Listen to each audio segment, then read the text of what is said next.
good. So thank you everyone for coming back in. I think we have everyone back.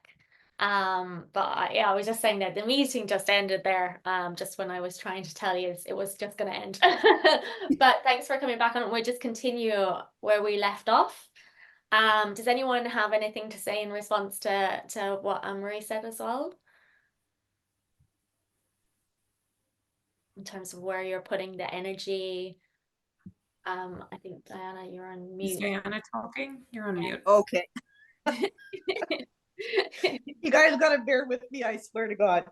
But anyways, yes, it's it's getting back to the sutra. Anything that resent to and strongly react to another is also in you. So when there's a war on, like an anti-smoking or an anti-drug war, people believe it's about smoking and they believe it's about drugs, but it isn't. It's the unconsciousness in it. Mm-hmm. So when we only address tobacco, and if we only address drugs, it'll always still exist because we haven't addressed the unconsciousness that creates that. Mm-hmm. Yeah. And that's the deconstruction of that. And that's how it starts in the first place. Mm-hmm. It's like putting all these prisoners in jail. And of course you need to, because they've done awful crimes, but without addressing the unconsciousness that creates the crimes, they will just create more crimes because we've only temporarily stopped them for a couple of years or whatever, and out they go again doing the same thing. Yeah. That's the whole premise behind this book, A New Earth, is to change from unconsciousness to consciousness. Otherwise, we just keep repeating history.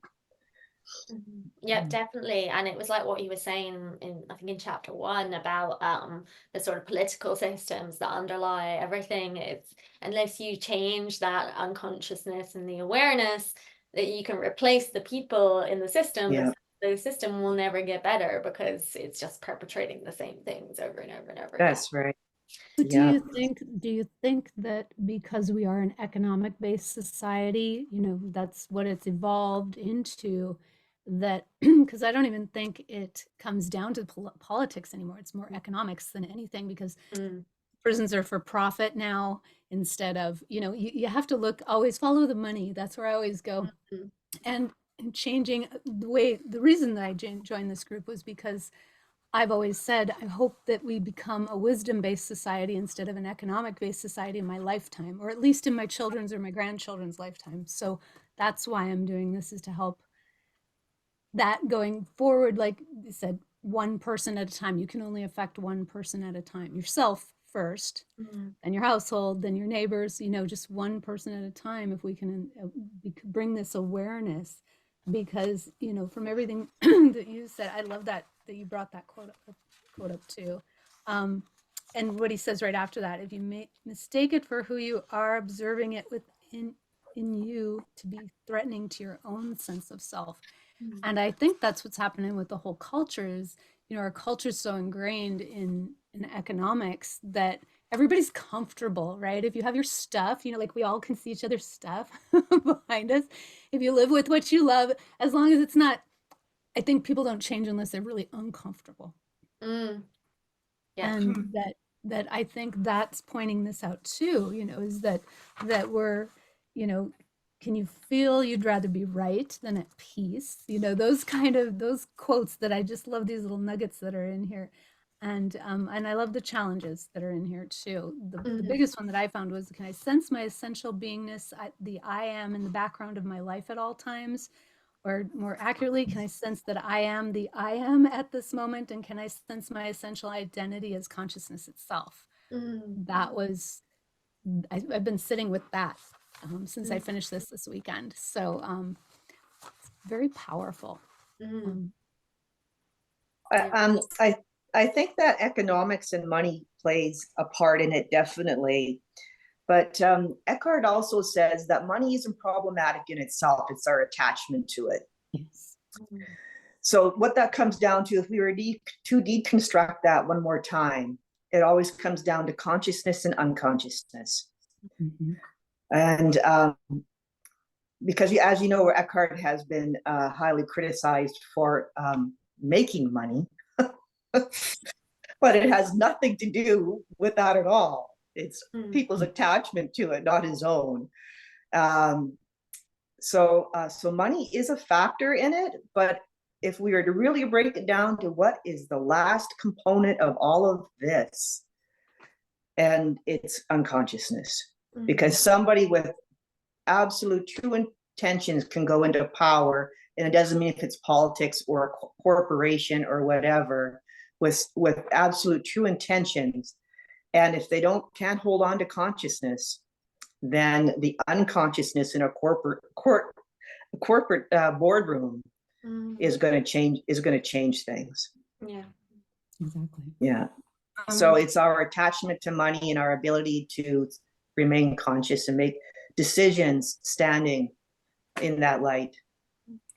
There was there's a quote on page 72, and he says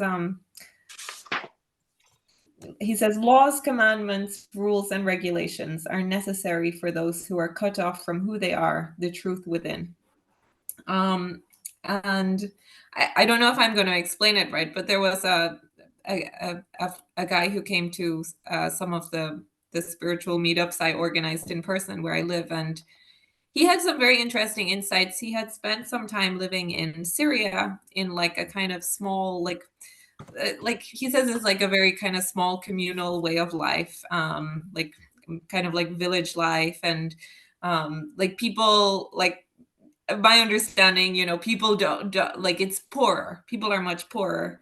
People are not thinking as much, right? They live in a different kind of society. They're not as attached to their egos, is kind of how he understood it to be. He'd lived there for a few years.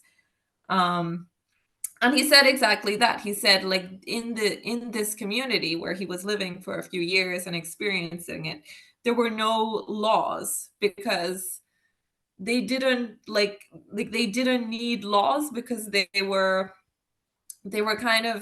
more in touch with who they were. And I remember there was something he said. He said law is a replacement for love.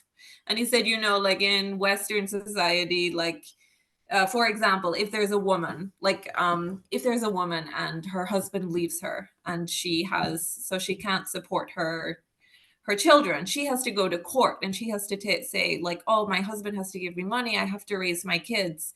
Whereas he was making the point, in this society, if you lose your husband, of course the community is going to come, they're going to help you, because that's what you do. That's like, this is what people who love do. They didn't need laws. There was love. And like, of course, he said there were some not everything is rosy there, but I think like what he took away from it was there was kind of this huge amount of like compassion. People were much more in touch with who they were. So like I don't know, like I think there was that aspect of these people aren't as well off, but there was more than that, right? Because there are poor societies that there are problematic, but it sounded very nice when he spoke about it, and I thought kind of about what Eckhart said, and I was like, oh, there is a place where there is actually some places where it happens. So I was quite interested when he spoke about this. Yeah. Do you know what came up for me actually was just like my experience today when I fell over, like, and there was two women who were walking by. They immediately came over to me. I was up in like Skerries in North Dublin, because I was going to a workshop, and they helped me up, and they helped me into a house that was like 2 doors down, and it was like this man's house. They took me to the bathroom. They like cleaned up my face for me. They took me in a car then to the pharmacy, and the man stayed with me, and then he dropped me to where I needed to go afterwards. And it was more this thing of like, there was no thought like there was just, okay, we recognize that this is happening, and just reaction. And like you said there, like love, it felt like a very deep sort of compassion and love for a complete stranger that they've never met before in their lives. And I didn't have to think about anything. Everything was sort of taken care of for me, and it just left me feeling really loved and really really cared for and looked after in that situation. So I think there is that beautiful thing, you know, it's not there obviously for everyone, but I think at the core of a lot of people is this awareness and recognition of that unconscious thing that unites us all, you know, and that was shown to me today in that. Well, that would be their essential nature shining. Yeah. Mm.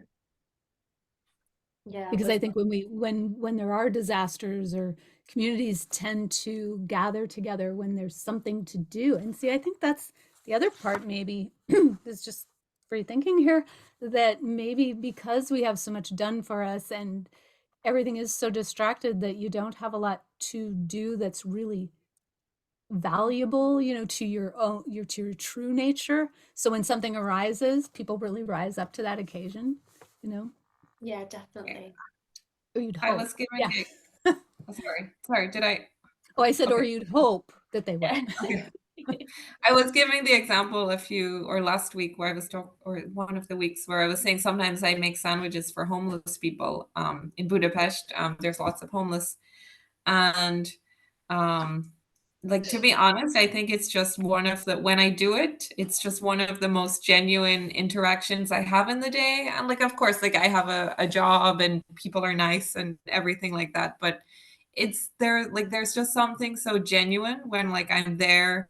I'm like, in that interaction, it's like in the interaction, like as not just what I give to this person, but what I get from them. Like, it's like a kind of like there's pure presence, and like there's just, whereas I don't get that kind of like that in kind of my work. I don't get that in a lot of the rest of my day. And I think you're right. I think I think you're right in that respect. Yeah, beautiful. Does anyone have anything else they'd like to raise? Otherwise, we might leave it there for the week. Oh, here you go. Here's the last quote that I had highlighted of the chapter on page 84. In a genuine relationship, there is an outward flow of open, alert attention toward the other person in which there is no wanting whatsoever. That alert attention is presence. It is the prerequisite for any authentic relationship. So getting to experience that just because you fell, that's a beautiful thing. Yeah, and you know, I mean, there's the gift in it, right? And I'm so grateful you didn't get hurt worse. Yeah, me too. But yes, exactly. There's a silver lining to these things, and definitely left me feeling very, I don't know, very hopeful about people, I guess, you know, the true nature of people. And it was lovely. So, Beautiful. well, thank you everyone for joining us this week. And I really look forward to next week and chapter 4. And Thanks very much. keep on sharing things in the group as well. If you come across any quotes or different things like that, we look in there and see what people have been raising. Oh, I did notice that you didn't post for today with the Zoom thing, so I wonder if that's why a few people weren't here. I had to go back and find the older one to jump in. That's a good thing to raise. Thank you. We'll make sure to do it for next week. Yeah, sorry, I just thought needed of to it. do that, I so. thought of it while we're in the meeting. I was like, oh damn. It happens. We'll make sure to put a reminder for next week to do that. Thank you. Thank you all. Thank You'll you. have to get on your social media team. All right. Yeah, Thanks very that's much. it. Thanks so much, Have guys. a good one. Bye. Blessings.